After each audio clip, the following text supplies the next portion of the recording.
හරියට මේක තේරුම් අරන් ඉන්නවනම් අතාරින්න උත්සාහ කරන්නේ නැහැ. මේ නිකම්ම හිතලා බලන්න ඔබ මේක අතාරින්න උත්සාහ කරනවා කියලා කියන්නේ පින්ද බලෙන් කොහොම හරි මේක අතාරින්න උත්සාහ කරනවා කියලා කියන්නේ ඔබ තව තවත් විශ්වාස කරනවා නේද පින්දනි මෙහෙම එකක් තියෙනවා කියලා.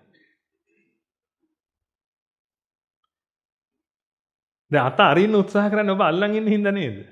අල්ලන් ඉන්නේ තියෙන හින්දා නේද පින්දනි? එහෙනම් දැන් ඔබ මේක අතාරින්න උත්සාහ කරන වාරයක් ගානේ මේක හෙවත් ඔබගේ පුතාව දුවව මොන හරි තියෙන වතු පිට ඉඩකඩම් පාට මොන හරි එකක් අතාරින්න උත්සාහ කරනවා කියලා කියන්නේ පින්විතනි ඔබ පිළිගන්නවා කියන එක නේද ෆික්ස් දෙයක් තියෙනවා ඒක අල්ලගෙනයි ඉන්නේ කියලා. අනිත්‍ය දේවල් අල්ලන්න බෑනේ පින්විතනි හේතුන් ටිකක් නිසා විද්‍යමාන වෙන එකක් කොහොමද අල්ලන්නේ? අල්ලන්න නම් ෆික්ස් වෙලා තියෙන්න ඕනේ දෙයක්.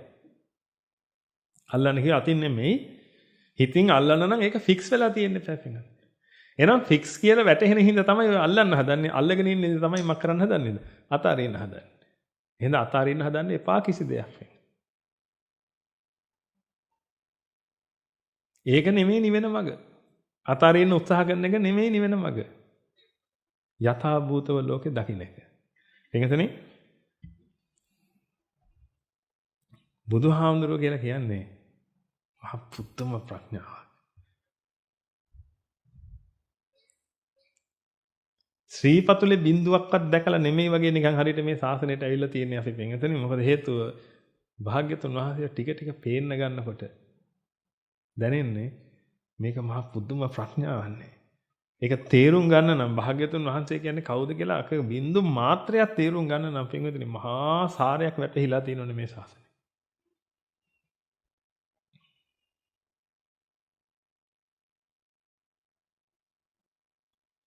පුදුම ප්‍රඥාවක් පින්විතනි. ඔබ හිතලා බලන්න හරියටම යථාභූත ඥාන දර්ශනය ලැබෙන විදිහ සමාධියෙන් යථාභූත ඥාන දර්ශනය ලැබෙනවා කියලා. ඒ යථාභූත ඥාන දර්ශනයෙන් නිර්වේදය ලැබෙනවා කියලා. ඒවත් නිර්වේද වෙනවා කියලා. වෙනවා. කරනවද? කරන්න ඕනේද? නෑ වෙනවා. යථාභූත ඥාන දර්ශනයෙන් නිර්වේද වෙනවා. නිර්වේදයෙන් විරාග වෙනවා. විරාගයෙන් විමුක්ත වෙනවා.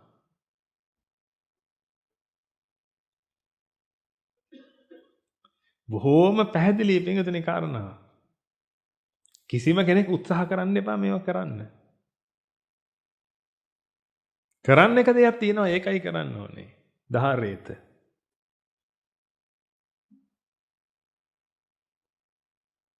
සමාධිය ලබන්න ක්‍රමයක් දේශනා කරලා තියෙනවා.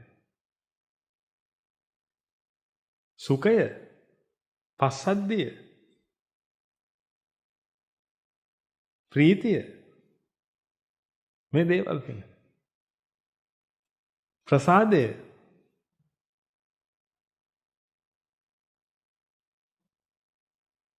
මේ දේවල්